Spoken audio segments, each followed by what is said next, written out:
Although it's had more positive reassessment in recent years, A Nightmare on Elm Street 2: Freddy's Revenge did not have a positive reception in 1985. So to continue the franchise, our next steps were pretty simple: get Wes Craven back on the project, and return back to Nancy's story. And that brings us to what we're going to look at today, as at the Channel Point's request of Blade, we're going to look at A Nightmare on Elm Street 3, Dream Warriors, which was released in 1987. As previously mentioned, the story for this film was developed by Wes Craven, as well as Bruce Wagner. The film was directed by Chuck Russell, who also directed the '88 remake of The Blob, as well as The Mask. For this film, we go back to Nancy Thompson's story, and it takes place about 6 years after the events of the first film, and a year after the events of the second film. Nancy is now a doctor, and she has to help a whole new group of kids from being murdered in their dreams by Freddy Krueger. Of course, Heather Langenkamp returned to play Nancy Thompson, and Robert Englund returned to play Freddy. John Saxton returned as well, and also included in the new cast were Lawrence Fishburne, Bradley Gregg, Craig Watson, and Patricia Arquette, who was in her film debut. This might shock you to learn, considering critics are usually assholes about horror movies, but this actually received mostly positive reviews. And on a budget of about $4 million, it made back about $45 million at the box office. And historically, this is considered one of the best Elm Street films, and one of the only good Elm Street films, if I'm being perfectly honest, and it's credited for continuing the franchise, as had this film not happened and been as good as it was, it maybe would have ended here. But it did not end here. There were many more films, for better or for worse, and to be fair, most of them were bad. But this one wasn't, and we're going to get into it right now as we take a look back at A Nightmare on Elm Street 3, Dream Warriors, released in 1987. So our film begins with Kristen Parker, who is making a papier-mâché house and struggling to stay awake. Her mother then comes home and sends her to bed, where she awakens outside of her papier-mâché house, which looks interestingly familiar.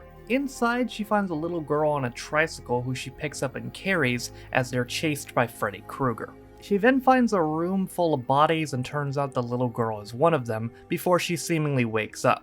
And as she goes into the bathroom, she finds she is not awake, and Freddy slits her wrists with his claw hand. At this time, she actually wakes up as her mother comes into the room, thinking that she slit her wrists herself. As a result of this, her mother takes her to a psychiatric hospital, and hey look, it's Lawrence Fishburne. The hospital is co-ran by doctors Neil Gordon and Elizabeth Sims, who discuss some new doctor who's been appointed today straight out of college. They then go to an operating room where Kristen is flippin' shit after the doctors tried to sedate her. She starts singing Freddy's nursery rhyme, which is finished by the new doctor, Nancy Thompson. She gets acquainted with Neil and informs him that she's very informed on dream psychosis. At one point she drops her bag, and Neil sees that she's on some drug called Hypnoseal, which is an experimental drug used to stop dreams. And after she leaves, Neil sees some sort of nun staring back at him before she vanishes. Nancy then goes around the hospital and meets two of the kids, Philip and Kincaid. We also see another kid, Joey, who has a crush on a nurse and is apparently a mute. After Nancy goes to Kristen's house to collect her things, she notices her papier-mâché house, and it's actually a replica of Nancy's old house where the Krueger attacks first started. Back in Kristen's room, she's drawing the same house before she falls asleep again. She once again ends up in the house, and she's attacked again by Krueger, who's in the form of a giant worm. During this, she calls out to Nancy and is actually able to pull Nancy into her dream, who saves her. After they both escape, Kristen reveals to Nancy the next day that she's always been able to do this, and when she was a kid, she used to pull her dad into her nightmares. They also have a group therapy session where Nancy meets the rest of the kids, Will, Taryn, and Jennifer. That night, Nancy and Neil have dinner, and Nancy tries to convince him to prescribe the kids Hypnoseal, but he's like, yeah, no. Maybe he should have though, as Freddy comes after Philip that night, and I gotta say, this is a great film, but this has got some of the worst CGI I've ever seen, even by 80s standards. Freddy then strings Philip up by his ligaments, which is nasty, and multiple people see him, but they think he's just sleepwalking as he has problems with that. Using this to his advantage, Freddy drags him to a rooftop and throws him off it. After seeing how screwed up the kids are at next day's therapy session, Neil decides to go through with it and prescribe them all Hypnoseal. Dr. Sims agrees to go along with it, but threatens to get both Neil and Nancy fired if anything else goes wrong. That night, Jennifer, who's aspiring to be an actress, is trying to stay up by watching late-night TV. However, when watching an actress on a talk show, she's murdered by Freddy. She then approaches the TV like a dumbass, and Freddy pops out and says his classic line of "Fuck the prime time, bitch!" before smashing her head through it, killing her. At the funeral, Neil meets that nun from earlier who is called Sister Mary Helena. She then gives him a cryptic message that the demon's soul must be laid to rest. However, when Nancy comes over to see who Neil is talking to, it's revealed that there's actually nobody there.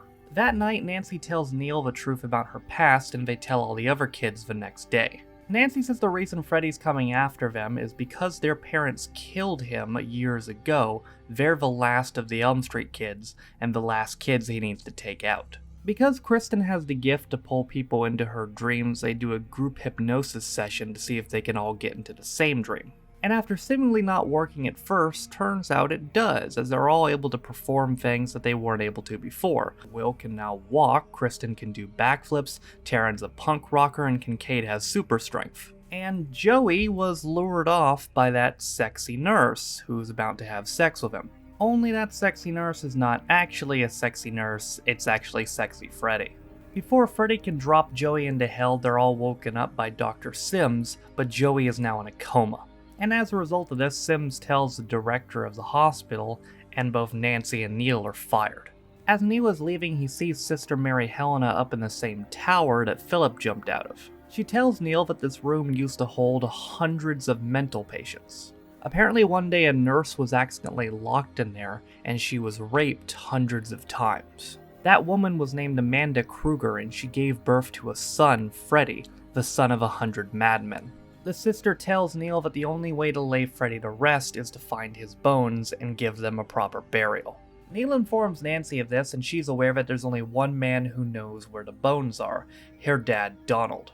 After she's unsuccessful in convincing Donald to give up the location, they both get a call saying that back at the hospital, Kristen was locked in a quiet room of isolation.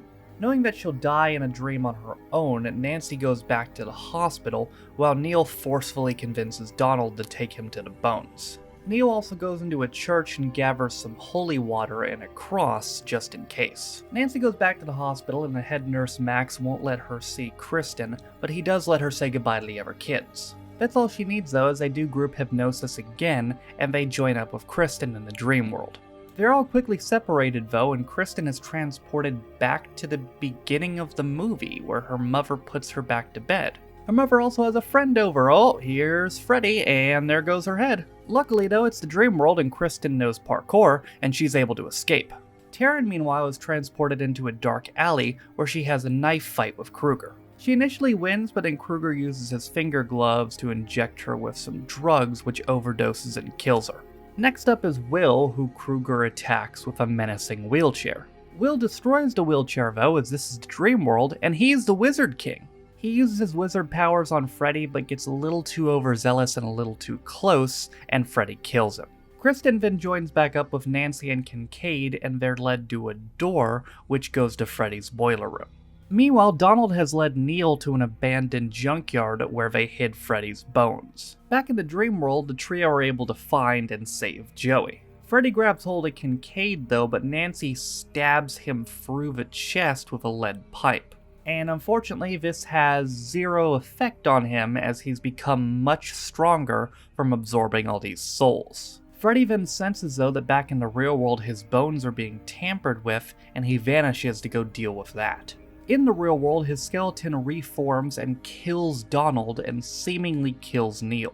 Back in the dream world, the four end up in a mirror room where Freddy reappears and pulls Kristen, Nancy, and Kincaid into said mirrors. But at the last second, Joey finds his dream power, his voice, and uses his scream to destroy the mirrors and seemingly Freddy. The four celebrate Freddy's apparent demise, but then Nancy's dad, Donald, appears to tell her that he's crossed over. He tells her that he loves her and they hug, but oh shit, it's not Donald, it's actually Freddy, and he stabs Nancy through the stomach with his claw hand. Freddy then isolates Kristen and prepares to kill her, but Nancy's not quite dead yet and stabs Freddy in the chest with his own claw hand. Back in the real world, Neil is not dead and buries Freddy's bones and sprinkles the holy water over them, giving him a proper burial. And with this, Freddy is seemingly destroyed for good for the 17th fucking time.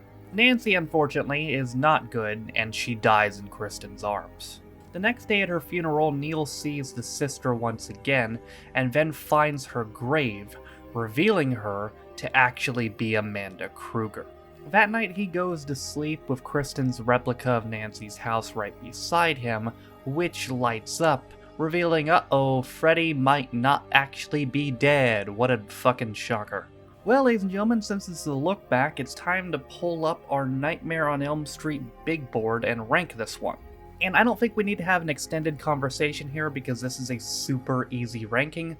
This is better than the second film, not quite as good as the first film, so I'm going to put this second overall. So here are the new rankings. Number 1, A Nightmare on Elm Street.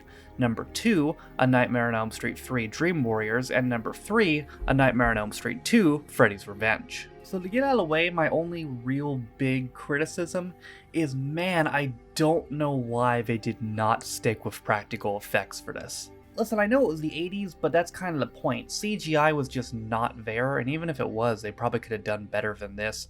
And even with CGI, even now, let's be honest, practical effects usually always looks better. The practical effects in the original film looked great, and I don't know why they shied away from that here. That's my really big, only big criticism, is that the CGI looked terrible. They should have stuck with practical effects. Everything else was rather good, and I gotta say, for a horror film, the acting in this was quite good. My biggest shout acting-wise has got to go to Patricia Arquette. She was very impressive in this, especially again considering that this was her first ever film.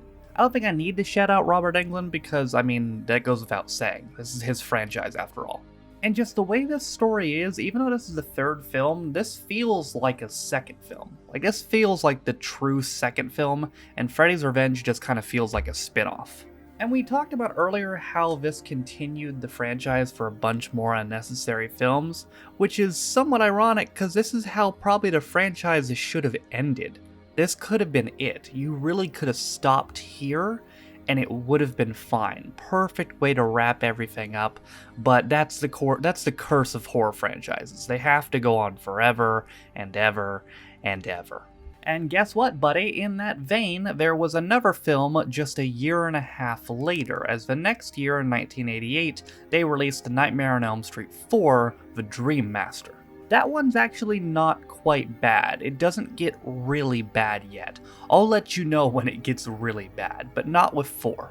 If I'm being honest though, out of the 9 Nightmare films, I'd say there's only 3 that are really good, and this is one of them.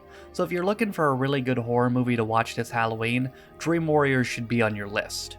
But that's going to do it for my look back at Dream Warriors. Thank you again, Blade, for using your points on this. Next week, we'll be doing a third film in another horror franchise as we look at Saw 3. But that is it for me today. Thank you guys for watching. If you liked the video, be sure to leave a like. If you want to follow any of my social media links, they are all in the video description. Thank you to all my patrons, also named in the video description, for supporting me and my channels. With all that being said though, my name is Noah Taff. This has been my Elm Street look back at A Nightmare on Elm Street 3 Dream Warriors, released in 1987, and I'll see you guys next time. Bye.